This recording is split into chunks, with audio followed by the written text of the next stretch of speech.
Students, good morning all of you. Dear students, आज का जो मेरा टॉपिक है क्लास 12 का फिजिक्स है, चैप्टर 3 से वैद्युत क्षेत्र में वैद्युत द्विध्रुव की स्थितिज ऊर्जा। ठीक है। Potential energy of an electric dipole in an electric field.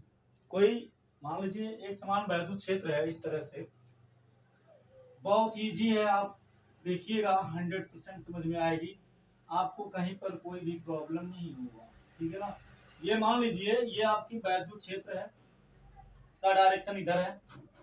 अब मान लेते हैं कि इसी वैद्युत क्षेत्र में वैद्युत द्विध्रुव है, ठीक है ना, थीटा डिग्री, इस तरह से मान लेते हैं वैद्युत क्षेत्र के साथ। ठीक है ना। ये मान लेते हैं आपका, ये आप जानते हैं वैद्युत द्विध्रुव दो विपरीत तथा समान आवेशों से मिलकर बना होता है। ये प्लस क्यू है, ये माइनस क्यू है, ये माइनस क्यू, ये प्लस क्यू। इसके बीच की जो अल्प डिस्टेंस होती है ये कितनी होती है, 2l होती है, ये भी आप जानते ही हैं। अब देखिए ये जो आपका है ये मध्य बिंदु है ना, और ये वैद्युत क्षेत्र के साथ थीटा डिग्री का कोण बना रहा है। तो आप ये जानते हैं कि वैद्युत क्षेत्र में वैद्युत द्विध्रुव जो होता है, ठीक है ना, उस पर जो हमारे प्लस चार्ज होते हैं उस पर जो फोर्स लगता है वो किधर लगता है, वैद्युत क्षेत्र की दिशा में लगता है, और जो माइनस आवेश होता है उस पर जो बल लगता है वो वैद्युत क्षेत्र के विपरीत दिशा में लगता है ना। तो कहने का मतलब है कि इस पर जो बल लगेगा इस डायरेक्शन में लगेगा, वो क्या लगेगा, F = QE, और इस पर जो फोर्स लगेगा वो इस डायरेक्शन में लगेगा, ये क्या होगा, F = QE के इक्वल होगा। ठीक है ना।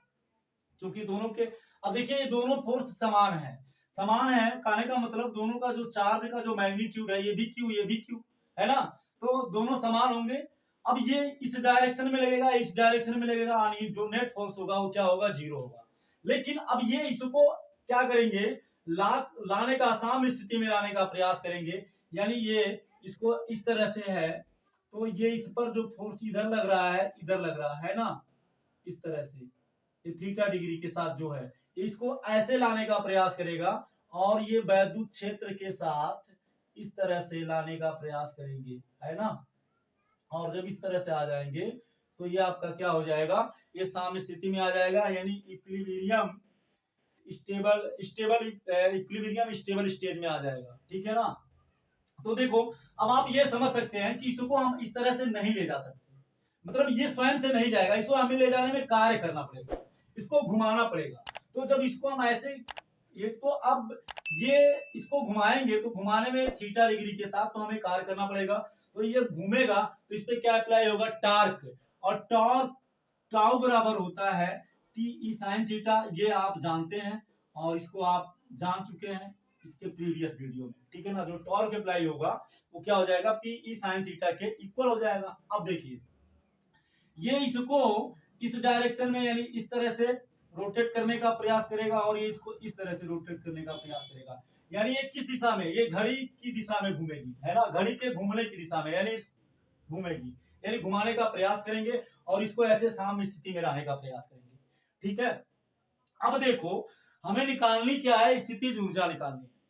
तो स्थितिज ऊर्जा निकालने के लिए आप ये पढ़े हैं कि स्थितिज ऊर्जा जो होता है, किए गए जो हम कार्य करते हैं, ठीक है ना, किसी आवेश को वैद्युत क्षेत्र में लाने पर या वैद्युत द्विध्रुव को वैद्युत क्षेत्र में घुमाने पर, ठीक है ना, जो कार्य आपको करना पड़ेगा वही कार्य ही स्थितिज ऊर्जा के रूप में संचित होती है। अर्थात अगर हम कार्य को निकाल दें तो हमें ऊर्जा निकल जाएगा, स्थितिज ऊर्जा का हमें पता चल जाएगा। ठीक है ना। तो हम कार्य निकालते हैं, तो मान लेते हैं सपोज करिए हमने थीटा डिग्री तक घुमाया तो जो टॉर्क लगा, ठीक है ना, वो पी साइन थीटा के इक्वल हो गया, इसको आप 1 मान लीजिए। ठीक है। अब मान लेते हैं कि इसको हमने हल्का सा थोड़ा सा ऐसे घुमाया, ये जो आपका है ये माइनस क्यू इधर आ गया और ये प्लस क्यू इधर आ गया, और ये एंगुलर डिस्प्लेसमेंट ये यहाँ जो बन रहा है आपका, ये कितना बन रहा है, डी थीटा आपने डिस्प्लेस किया, इसको घुमाया। ठीक है ना। तो अब यहाँ लिखिए, इसलिए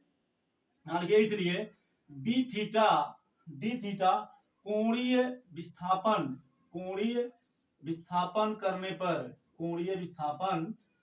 करने में किया गया कार्य, में किया गया कार्य। तो देखिए कार्य, अब आप देखिए कार्य बराबर होता क्या है, विद्युत, ये कार्य बराबर हो जाएगा, ये कार्य W बराबर क्या होगा, यहाँ पर टाउ होगा, कार्य क्या होगा। अब चूंकि कार्य देखिए, चूंकि कार्य बराबर होता है क्या है, बल गुणे विस्थापन, है ना। कहने का मतलब है अगर बल बढ़ेगा तो भी कार्य बढ़ जाएगा, विस्थापन बढ़ेगा तो भी कार्य बढ़ेगा, दोनों में से कोई बढ़े कार्य बढ़ेगा, दोनों में से कोई घटे तो कार्य क्या होगा, घट जाएगा, है ना।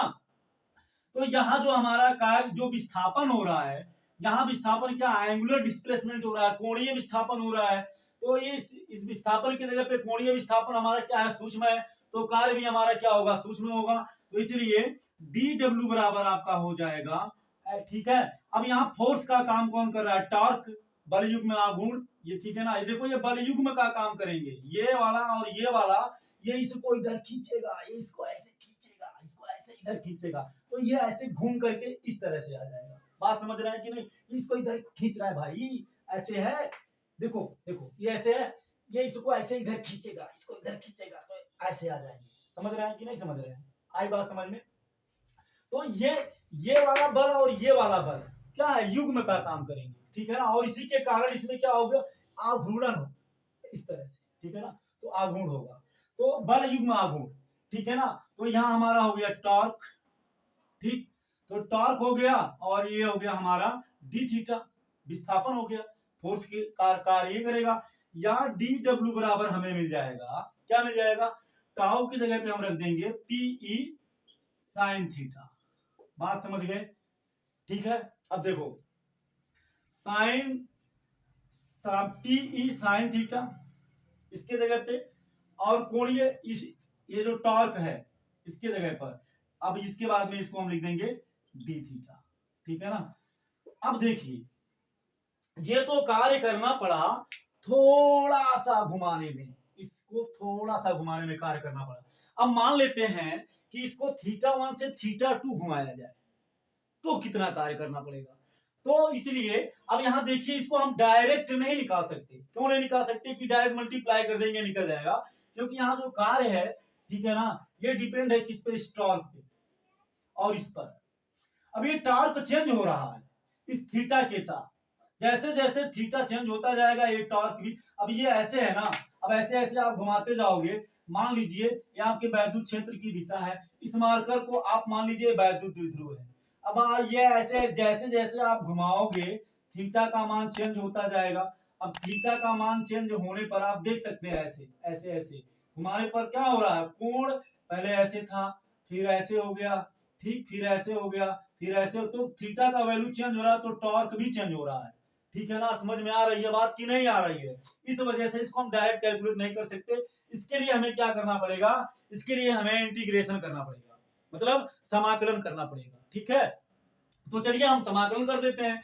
तो मान लीजिए, यहां लिखिए, मान लीजिए माना वैद्युत द्विध्रुव को, वैद्युत द्विध्रुव को, वैद्युत द्विध्रुव को वैद्युत क्षेत्र में, को बाह्य वैद्युत क्षेत्र में, बाह्य वैद्युत क्षेत्र, बाह्य वैद्युत क्षेत्र में थीटा 1 से थीटा 2 तक घुमाया जाता है, थीटा 1 से थीटा 2 तक घुमाया जाता है, घुमाया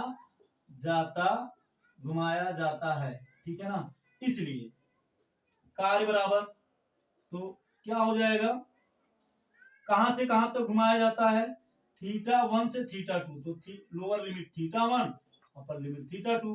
कार्य कितना, देखो सूक्ष्म विस्थापन में किया गया कार्य इतना है, तो थीटा 1 से थीटा 2 में कितना होगा, तो इसी का हम इंटीग्रेट कर देंगे। ये सूक्ष्म विस्थापन में है, तो थीटा 1 से थीटा 2 में क्या होगा, तो इसी का इंटीग्रेशन करेंगे, तो आपका हो गया डी डब्ल्यू।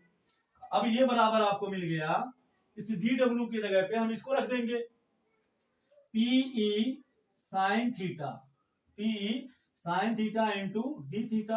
अब ये कहां से कहां तक, थीटा 1 से थीटा 2 तक। अब देखिए पीई कांस्टेंट है, तो पीई को हम क्या करेंगे, पीई कांस्टेंट है तो पीई को हम बाहर ले लेंगे। तो जब पीई को बाहर ले लेंगे तो हमें मिलेगा, या हमें मिलेगा W is equal to PE को हमने बाहर ले लिया। अब ये मिला θ1 से θ2 तक क्या sine theta D theta, sine theta D theta. अब आप ये पढ़े हैं, चूंकि आप ये पढ़े हैं integration of sine x into D x बराबर होता है माइनस कॉस एक्स, होता है ना। बस इसी पे इसको तोड़ दीजिए खट्टाक से, ये डी थीटा है, इसको इसी पे तोड़ दीजिए। तो जब तोड़ देंगे तो आपको W बराबर मिलेगा पीई, ठीक है ना। ये हो जाएगा P minus cos theta. Cos देखो यहाँ यक्स था तो यक्स था तो यक्स हो गया, तो यहाँ थीटा थीटा है तो थीटा हो जाएगा। कहां से कहां तक, θ1 से θ2 तक। अब इस माइनस को हम बाहर ले लेंगे, तो जब बाहर ले लेंगे तो W इक्वल टू मिल जाएगा माइनस पीई, ठीक है ना। पीई क्या मिलेगा, कॉस थीटा, θ1 से θ2, या W इक्वल टू मिलेगा माइनस पीई। अब इस थीटा की जगह पर पहले अपर लिमिट को रखेंगे, तो थीटा की जगह पे अपर लिमिट क्या है, θ2 है, तो θ2 हो गया माइनस θ1। अब थीटा लोअर लिमिट कितना है, θ1 है, तो जाएगा कॉस θ1, ठीक है ना। अब देखो, अब आप ये पढ़े हैं किया गया कार्य ही क्या होता है, स्थितिज ऊर्जा के रूप में चेंज हो में स्थितिज ऊर्जा के रूप में ही संचित होता है। तो अब आप देख सकते हैं जब हमने इसको ये ऐसे देखिए, ये था, ये हमारा इलेक्ट्रिक डाइपोल है, ठीक है ना। ये मान लेते हैं वैद्युत द्विध्रुव है, साम स्थिति में है। जब हमने इसको वैद्युत क्षेत्र की दिशा में है ये, जब इसको हमने इस तरह से θ1 पर घुमाया, किस पर घुमाया, θ1 पर घुमाया, तो जब घुमाया तो यहां से, ठीक है ना, साम स्थिति से θ1 तक घुमाने में कार्य करना पड़ा। तो θ1 पर ये जो कार्य किया गया वो एनर्जी क्या होगी, स्टोर होगी, किस रूप में, U1 के रूप में। अब जब हम इसको θ2 तक यानी इस तरह से घुमा देंगे, इस तरह से घुमा देंगे वैद्युत क्षेत्र से θ2 घुमाएंगे, तो इस पर भी कोई तो भी कार्य करना पड़ेगा, और वह कार्य इस पर किसके रूप में संचित हो जाएगी, U2 के रूप में संचित हो जाएगी। तो कहने का मतलब है θ1 से यानी यहां से साम स्थिति से θ1 तक ये एनर्जी हुआ, यहां से यहां तक ये एनर्जी हुआ, तो θ1 से θ2 घुमाने में एनर्जी में क्या होगा, परिवर्तन होगा। तो यही जो एनर्जी में परिवर्तन होगा, जैसे θ1 से θ2 घुमाएंगे तो ऊर्जा में परिवर्तन होगा कि नहीं होगा, कार्य में परिवर्तन होगा, तो सौर है ऊर्जा में भी परिवर्तन होगा। तो जो ऊर्जा में परिवर्तन होगा वही, ठीक है ना, ऊर्जा में परिवर्तन होगा, और इसको उस वह ऊर्जा में जो परिवर्तन होगा ये किए गए कार्य के क्या होगा, बराबर होगा, चूंकि किया गया कार्य ऊर्जा के रूप में संचित होता है। अर्थात इस W के जगह पर हम क्या लिख सकते हैं, चूंकि यहाँ W ही हमारा ऊर्जा के रूप में संचित होगा, और जब θ1 से θ2 जाएगा तो डेल्टा U हो जाएगा, ठीक है ना। तो यहाँ अब आसानी से हम लिख सकते हैं, इसको हम मिटा रहे हैं, यहाँ बड़े ही प्यार से और आसानी से हम लिख सकते हैं इस W की जगह पे डेल्टा U बराबर, ठीक है ना, डेल्टा U बराबर हो गया माइनस पीई, फिर ब्रैकेट में cos θ2 माइनस cos θ1, ठीक है ना। ये हो गई हमारी पोटेंशियल एनर्जी, ठीक है ना, स्थितिज ऊर्जा। अब देखो ये बहुत ही इंपॉर्टेंट है, इस पर न्यूमेरिकल पूछा जा सकता है या बोर्ड एग्जाम में प्रायः पूछे जाते हैं। बहुत ही इंपॉर्टेंट है कि किसी वैद्युत द्विध्रुव को एक समान वैद्युत क्षेत्र में जिसकी तीव्रता दिया रहेगा, ठीक है, या उसके बाद में आपका तीव्रता दिया रहेगा, वैद्युत क्षेत्र की तीव्रता दिया रहेगा, फिर वैद्युत द्विध्रुव का मान दिया रहेगा, ठीक है, फिर मतलब θ1 का मान जैसे 30 अंश से 60 अंश तक घुमाया जाता है, तो θ1 की जगह पे 30 रख देंगे, θ2 जगह पे 60 रख देंगे, P के जगह पे हम P का मान रख देंगे, E की जगह पे E का मान रख देंगे, हमें कटऑफ से एनर्जी निकल जाएगी। अब ऐसा भी हो सकता है कि 30 अंश से 60 अंश तक घुमाया जाता है, तो 30 अंश तक घुमाने में किया गया कार्य, तो आप इसको इस तरह से देख सकते हैं, इस डेल्टा U को आप, ठीक है ना, इस डेल्टा U को आप ऐसे भी लिख सकते हैं U2 माइनस U1, θ1 पर एनर्जी U1 के रूप में, कैसे हमने आप घुमा के बताया दिखा के, और θ2 पर एनर्जी U2 के रूप में था, तो U2 माइनस U1 हो गया, ठीक है ना, इस डेल्टा U की जगह पे, ठीक, बराबर हो जाएगा, इसका इसमें मल्टीप्लाई करेंगे तो ये हो जाएगा आपका माइनस पीई क्या हो जाएगा माइनस पीई कॉस थीटा 2। फिर ये माइनस ऐसे लगा दीजिए, ठीक है ना, ये माइनस ऐसे लगा देते हैं, इसका इसमें गुणा करेंगे तो जाएगा माइनस पीई कॉस थीटा, ये थीटा 2 है और यहाँ का हो गया थीटा 1। ठीक है, तो अगर जो मान लीजिए पूछ रहा है 30 अंश पर, मान लीजिए पूछ लिया 30 से 60 तक घुमाया जाता है, 30 पर पूछ रहा है तो 30 पर हम फटाक से थीटा 1 वाला, तो थीटा 1 वाला मतलब u1, तो u1 का मतलब इसको ये वाला रख देंगे। अगर थीटा 2 पर पूछ रहा है, कहने का मतलब 60 अंश पे, 30 अंश से 60 अंश तक घुमाया जाता है, तो 60 डिग्री पे अगर पूछ रहा है तो हम 60 का मतलब थीटा 2, तो थीटा 2 का मतलब इसको इसके साथ रख देंगे। ठीक है ना, बात समझ में आ रही है?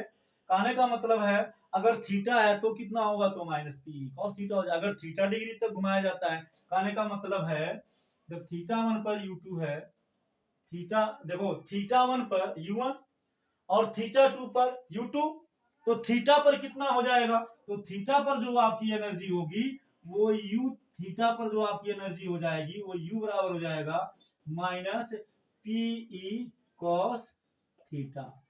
ये एनर्जी देखो एक बार फिर से, जब थीटा 1 पर एनर्जी देखो u1 पर, जब थीटा 1 पर एनर्जी u1 है और थीटा 2 पर एनर्जी u2 है, तो थीटा पर एनर्जी थीटा हो जाएगा।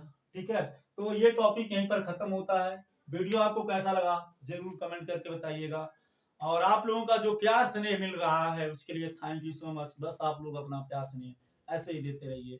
एसएसटी क्लासेस आप सभी विद्यार्थियों के उज्जवल भविष्य की कामना करता है। थैंक यू सो मच, जय हिंद।